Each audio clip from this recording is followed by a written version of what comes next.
Have you ever wondered why you have a lollipop on your wrist and it isn't even sweet?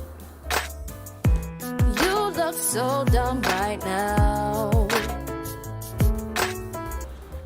Some people like me have a more prominent lollipop, or what we call the styloid process of the ulnar bone, and some people don't. I'm actually sad to announce that a less prominent lollipop is actually better. The reason some of us get this prominent lollipop is because the ligaments that are supposed to hold the ulnar and wrist bones together tightly have become loose or lax, causing the hand and wrist to fall into a more supinated position.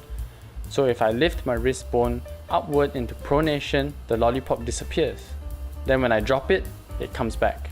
If you haven't had an acute injury, then you likely can't change the ligaments conservatively. So what we can do is use the muscle tendons that cross this joint to get them strong enough to hold it in place for us. The muscles being the extensor carpi ulnaris (ECU) and extensor digiti minimi (EDM). We'll talk about the causes and potential contributing factors later, because I know what you want. You want the fix right now, otherwise you click away, and that's exactly what you... Treatment or fix. Start by loosening up any tight flexor and pronator muscles or tendons on the palm side of your forearm, from the distal portion near the wrist and the proximal portion near the elbow. Do this with a cross-friction massage and gentle massage through the muscle, helping the wrist and arm bones supinate better. Note that this is general advice and might not be specific to everyone. Do this if you find tightness in supination from here.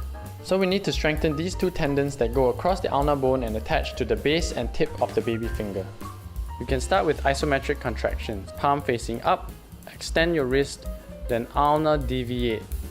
You'll feel the tendons of ECU and EDM contracting. You can put your finger there and feel it. Holding for 60 seconds, 5 to 10 sets at 7 out of 10 effort, 3 to 5 times a week. Once that becomes easy, you can do concentric work to build muscle and tendon strength. With more resistance on the band, do 8 out of 10 effort for 5 repetitions with 2 to 5 minutes of rest in between each set. Repeat all this every other day. That will take at least 6 to 8 weeks of consistent, diligent exercise of these muscles to strengthen them sufficiently. You can also add some sport-specific plyometric workouts in. I personally like the wrist extension flips or 90-90 ball dribbles. These will build neuromuscular connections and improve coordination between fibers in your muscles.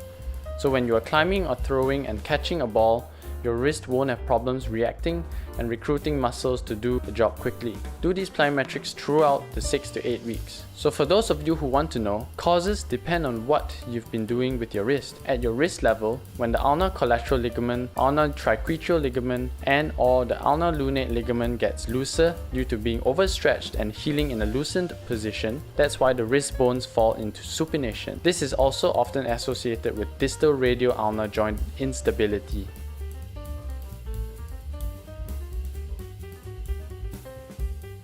The tendons extensor carpi ulnaris, extensor digiti minimi, and pronator quadratus also lack the thickness and strength to hold the ulnocarpal and radial ulnar joints in place during activity. This is another exercise you can do to make the pronator quadratus muscle stabilize the distal radial ulnar joint. However, this can be caused by lack of elbow and shoulder range of motion or stability, making the wrist take excessive load or compensate for range. Don't worry about it.